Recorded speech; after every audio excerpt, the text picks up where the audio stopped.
कधीच नाही चुकणार तुमचे फेवरेट टीव्ही शोज झी5 सोबत, तेही एकदम फ्री।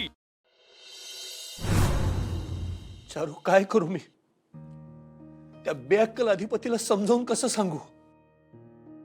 भुवनेश्वरीनं पेरलेलं विष त्याच्या अंगात इतकं भिनलंय ना की तो माझ्याशी साधं बोलतच नाही, फक्त फुतकार टाकतो। मी तेही सहन केलं असतं, सगळं सहन केलं असतं, पण अक्षरा या घरात परत आली पाहिजे। ते गरजेचं आहे, ते महत्वाचं आहे आपल्या घरासाठी, माझ्यासाठी, अधिपतीसाठी। अधिपतीच्या लग्नाआधी मी आशाच सोडली होती का? पण अक्षराच्या येण्यानं आशेचा किरण आलाय माझ्या आयुष्यात। आपलं घर आधी खोटेपणाच्या, स्वार्थीपणाच्या अंधारात बुडालं होतं, त्या अक्षरामुळे प्रकाश आलाय या घरात। चारू, जसं तुला हवं होतं ना तसं आपलं घर बनवत होती अक्षरा, पण त्या भुवनेश्वरीनं पुन्हा डाव साधला आणि अधिपतीच्या करवीच तिला बाहेर काढलं। हे सगळं चुकीचं होतंय चारू।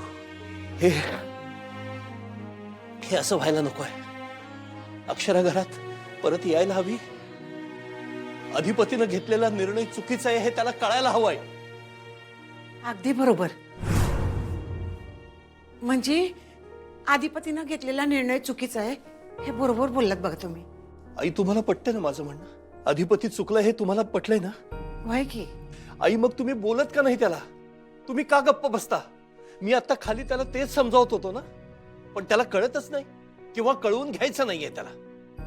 आई, ती भुवनेश्वरी खोटं वागते त्याच्याशी हे कळत का नाही त्याला? काय खरं काय खोटं हे कळण्या इतकी अक्कल नाहीये त्याला। फार अक्कलेचे तारे तोडणाऱ्या भुवनेश्वरीच्या तालमीत वाढलाय ना तो। मग स्वतःची अक्कल कुठे कशी वापरायची हे कळत नाही त्याला। अक्कल मोठी करत असतात ना दोघं मायलेक। मग अधिपतीला कळत का नाही? आपल्या बायकोला घराच्या बाहेर काढून त्यांना अक्कल विकून खाल्ली आहे। कारण आता अक्कलेपेक्षा मोठी आहे ती माया।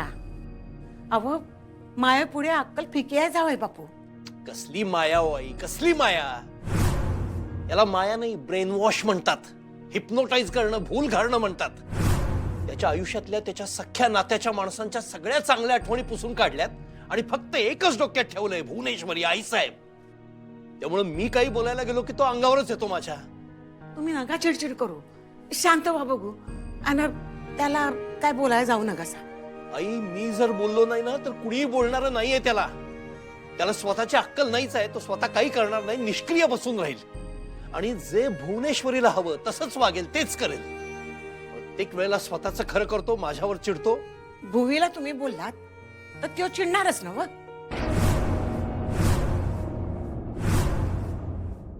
हॅलो, हो हॅलो हॅलो, ऐकू येतंय काय? फोन चालू आहे ना व अधिपती? हा अधिपती, हॅलो हॅलो। मी म्हणलं तुम्ही कशाला गेला आई साहेब तिकडं? काय गरज होती बरं तुम्हाला तिकडे जायची? तुम्ही कशाला स्वतःला त्रास करून घ्यायला लागलाय? अहो, सुनबाई घरला नाही म्हणल्यावर आम्हाला त्रास होतोय, म्हणून आम्ही इथं आलोय। केव्हा धरून आम्ही त्यांच्याशी बोलायलोय, त्यांना सांगतोय आम्ही चला घरला, पण त्या काय आमचं ऐकना।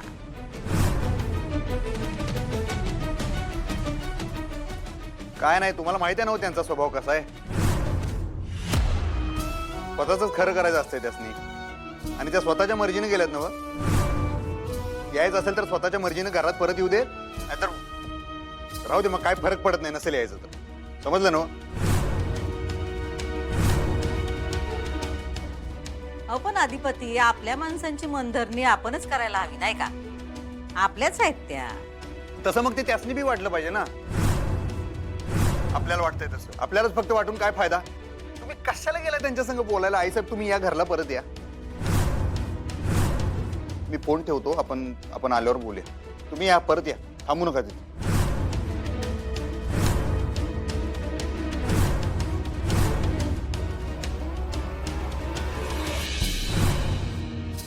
काय सुनबाई, ऐकलत ना अधिपती काय म्हणले ते?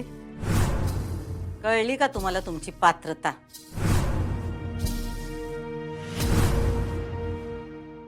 तुम्ही भुवीबद्दल त्याच्यासमोर काय बी बोलू नका बघा। अहो, असं काय बाय बोलता त्याच्यासमोर, मग तो अजूनच चिडतो। तुम्हासनी बी माहिती आहे की त्याला नाही आवडत ते। आई, उगाच बोलतोय का मी? जे खरं आहे तेच सांगतो ना। आणि आई, मला माहिती आहे मी त्याच्याशी काहीही बोलायला गेलो तर तो माझा अपमान करणार। मी तरीही बोलतो कारण मला अक्षरा या घरात परत यायला हवी आहे. त्यांचं नातं पूर्वपदावर यायला हवंय. मला बी सुनबाई घरात यावी असंच वाटते, पण त्या दोघांचं नातं पूर्वपदावर आणताना तुमचं आणि अधिपतीचं नातं खराब होऊ नये असंच वाटतं बघा. हो, तुम्हा बाप लेकात कसले वाद नकोत मला. तुम्ही दोघांनी एकमेकांशी नीट बोलावं असंच वाटतंय बघा मला. तुमची मुलगी जोपर्यंत या घरात आहे नाही तोपर्यंत माझं आणि अधिपतीचं नातं कधीच बरं होणार नाही, कधीच चांगलं नाही होणार. बाप लेकाचं नातं चांगलं व्हावं असं तुमच्या मुलीला वाटत नाही ना, म्हणून तिनं आमच्यामध्ये गैरसमज तयार केलेत. आणि अधिपती अक्षराच्या बाबतीत तिनं हेच केलंय, मुद्दाम त्या दोघांच्यात गैरसमज पेरलेत. आई, त्यामुळं मनातून त्या मुलीवर प्रेम असताना सुद्धा अधिपतीनं तिला घराच्या बाहेर जायला सांगितलं. तुम्ही म्हणताय भुवीने सांगितलं मान्य आहे, पण सुनबाईने पण लगेच घराबाहेर जायला नग पाहिजे होतं. अहो, तिचं सासर आहे, हक्कानं राहायला पाहिजे होतं. आई, काय बोलताय तुम्ही? अहो, शिकलेली मानी मुलगी आहे ती. स्वतःचा नवरा दाराकडे बोट दाखवतोय, घराच्या बाहेर जा म्हणून सांगतोय. कुठली मुलगी हे सहन करेल? संसार करत असताना मान बिन जरा बाजूलाच ठेवायचा असतो बघा. थोडं स्वतःच्या कलाने घ्यायचं, थोडं नवऱ्याच्या कलाने घ्यायचं, तर घरच्यांच्या बी कलाने घ्यायचं की. आता यावेळी सोनबाईनं लगेच शस्त्र टाकली आणि मायरी निघून गेली. तिचं बी चुकलंच आहे असंच मला वाटतंय बघा. मान्य आहे, ते दोघंही चुकलेत, पण आई आपण दोघांनी त्या दोघांना समजून सांगायला पाहिजे ना. त्यांना पुन्हा एकत्र आणलं पाहिजे आपण. आपण किती बी काय बी केलं तरी जोवर ते दोघं एकत्र यायचं ठरवत नाही ना व, तोवर काय बी होणार नाही.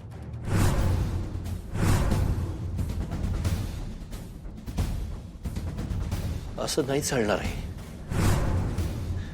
काहीतरी चमत्कार व्हायला पाहिजे. ते दोघं एकत्र आले पाहिजेत. अक्षरा या घरात परत आलीच पाहिजे.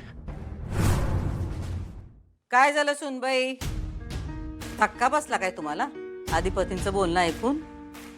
चेहरा एकदम खापकिनी पडलाय की हो तुमचा. हा, मगाशी लई आत्मविश्वास होता. काय अधिपती तुम्हाला घरी घेऊन जायला येतील असं म्हणलं होतं ना हो तुम्ही? आता ऐकलत ना हो स्वतःच्या कानानं त्यांचं काय म्हणणं आहे ते? तुम्ही घरात नाही त्यानं त्यांना काय बी फरक पडलेला नाही. अधिपती चिडलेत आता. रागाच्या भरात माणूस बोलू शकतो काहीतरी, पण मी घराबाहेर पडली याचा तुम्हाला किती आनंद होतो हे पहिल्यांदाच दिसतंय मला. नाही नाही सोनबाई, तुम्ही म्हणताय तसा काय आम्हाला आनंद नाही झालेला. आम्हाला फक्त तुम्हाला तुमची पात्रता दाखवायची होती म्हणून आम्ही हा फोन लावला. लई मोठ्या बाता मारत होता ना हो तुम्ही, कळली काय तुमची पात्रता? म्हणून आम्ही तुम्हाला ती सांगत असतोय आम्हाला नडू नका. तुम्ही काय आमचं ऐकत नाही. सत्य सत्य करत खोलात शिरताय, मोठा खड्डा खणून ठेवलात आणि आता घेतली त्यात उडी. झी 5 ॲप डाउनलोड करा आणि पहा सर्व एपिसोड्स एकदम फ्री.